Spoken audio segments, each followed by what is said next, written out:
Сәлем достар, бүгін сіздермен өте қарапайым және тез дайын болатын ерекше түскі ас дайындайтын боламыз. Видеоның соңына дейін қарап, менімен бірге болыңыздар. Бізге тартылған ет, пияз қажет болады, осылай майдалап турайсыздар. 3 жұмыртқа, күштен өткізілген картоп және де сәбіз қажет болады. Барлығын осылай алдын ала дайындап қойдым. Табамызға майды құйып қыстырып аламыз. Майымыз қызған соң ең бірінші тартылған етімізді жақсылап қуырамыз. Содан соң үстіне пияз саламыз.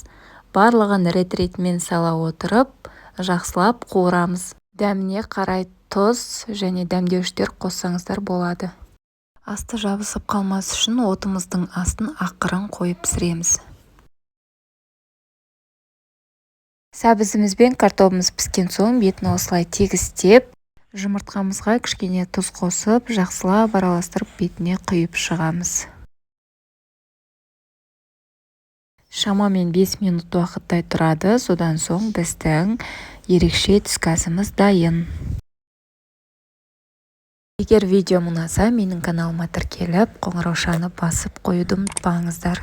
Назар аударып қарағандарыңызға рахмет. Сіздермен болған Ақбаян.